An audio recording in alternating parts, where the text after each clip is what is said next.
Transportation here on this Sunday as we head into a new work week, and obviously so important over the last couple of years. We have seen some of the changes, the upgrades that have been made as far as transportation is concerned around Lucas County, around Northwest Ohio and southeastern Michigan. Quickly want to go to our live action cam network and just show you some of the areas that we are talking about around the area, and we are specifically looking here at not only the Veterans Glass City Skyway through our Oregon East Toledo action cam, but also Sylvania area high atop our action cam high atop Flower Hospital, so ProMedica Flower Hospital there, looking down on US 23 Monroe Street, going from left to right. Down on the bottom, that is our action cam over the I-475-75 split, our action cam high atop the Tarta Tower. And then you're looking at 475 Airport Highway region over near Spring Meadows. Of course, very busy thoroughfares, and all of these, specifically the I-75-475 corridor, have gotten a lot of upgrades over the years. And those upgrades have all been a part of planning. Any business does it. Any public entity does it. And today we're talking about efforts by TMACOG here to try to get the ideas put in motion. We are glad to have with us Diane Reamer Evans, also Warren Henry from TMACOG, Transportation Project Manager and also Vice President of Transportation here locally. Thank you so much for spending some time with us. Thank you. Happy to be here. Glad to be here. You bet. A long intro there. I apologize for that. You've been sitting patiently. But it is one of those things. Warren, as we talked about, you have experience both in the public sector and in the private sector. Any good business will put together long-term goals, long-term plans. That's exactly what we're seeing. This isn't the first time TMACOG's done this, but you're deciding to do it again. Why? Well, it's part of the federal mandate. We're funded through what's called Moving Ahead for Progress 21st Century. It's a federal law. And as part of that program, we're required to prepare these long-range plans looking out 20 to 30 years into the future. And it's not just a one-time plan that sits on a shelf. We update it every 4 years. So we're in the process of doing that right now. Mm-hmm. And when you look at putting these plans together, and we'll go through point by point some of the focus areas you guys want to look at, but when you consider the fact that Toledo's not growing for all intents and purposes, why is it essential to do things like this? Well, really, we have to take a look at moving goods and people within the region, and through the region. So we're part of a federal program. So it's not just about this particular location. It's also about how we move goods and product through the region and a national, from a national perspective. And of course we have the local as well. And we look at all modes of transportation. We don't look at just highways. We look at rail, we look at air, we look at pedestrian and bike as well. So it's quality of life issues as well. Yeah. So it's really more of a holistic view. And so we really have to look into the future, because although a population in an area may remain constant, the area is not constant. There's always changes within that region as well. And you're focused not only just Northwest Ohio, you guys also look at southeastern Michigan townships and whatnot as far as transportation is there. Diane, when you finger point transportation in Toledo, Northwest Ohio, you say transportation in this area is blank. Fill in the blank. Two things. It's how people get around to anywhere they need to get to, and it's how we move freight in and through the region. And the first part, how people get around, we want feedback from the community. How are you getting places? What are your problems getting there? What ideas do you have for how it could be better? Because we've got multiple modes of transportation. Warren mentioned some of them. Right. We have a public transit, multiple public transit systems in the region. We have people that are traveling by bicycle, people are walking. We have people that are using intercity passenger rail, Amtrak, to get from here to Cleveland or here to Chicago. We just have all these different modes of transportation in addition to the passenger car. How can they all work together better? And public input is very vital to this project. We're going to talk about some meetings that are coming up here starting in just a couple of weeks. Let me transition that question into putting, I guess, a grade on transportation. When I say fill in the blank, you would say transportation in Northwest Ohio is blank. Give it a grade. Well, we had our transportation planning committee do that, and we're kind of in the B, C range Okay. in most areas. How do you grade it? I mean, what gives it a B or a C? Well, you look at what were we trying to accomplish with the last plan? Were we trying to have more and better public transit? Were we trying to have streets be safer for people who want to bicycle or walk? And then we look at some benchmarks, how well we've moved along those toward those goals. And there are, we sometimes get tunnel vision and things happen around us. We don't necessarily stop and smell the roses, as the old phrase goes, but you don't recognize the fact that plans like this are actually getting results. One of those, the Fort to Port project, is something that came out of these long-term goals, correct? That's right. Actually, it started back in the 1960s. Its original legs go back that far. And now a $700 million project is in place and doing quite well. Yeah. And it's moving not just freight through this area, it's really moving the freights from Canada through this region down across to Indiana and then off to Texas and to the West Coast.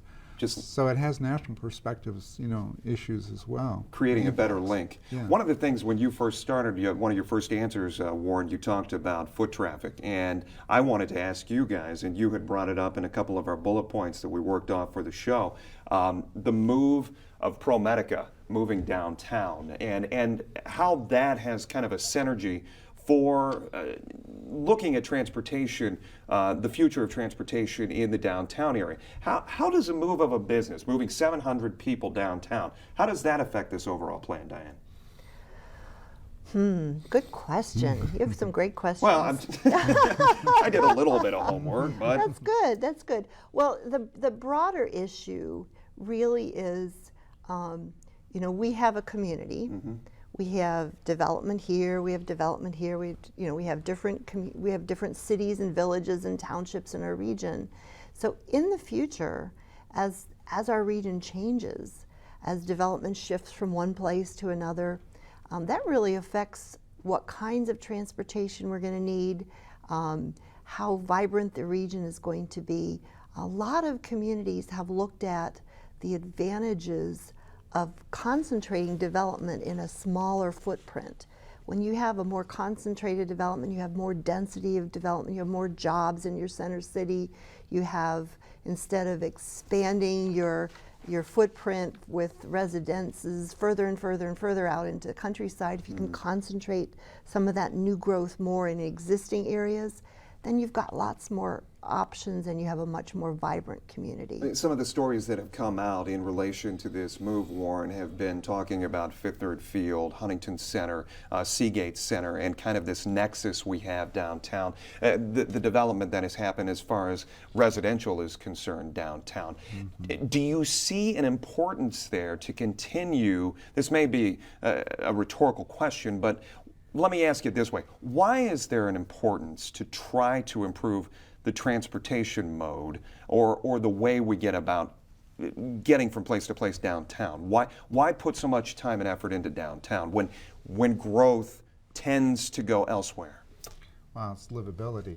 And when I think about what takes place, you have the people making your day trips into the downtown area that have to feel safe, comfortable, find their way easily around the area so that they're going to return and then return those dollars back in the area when it comes to the entertainment, the venues that you brought up.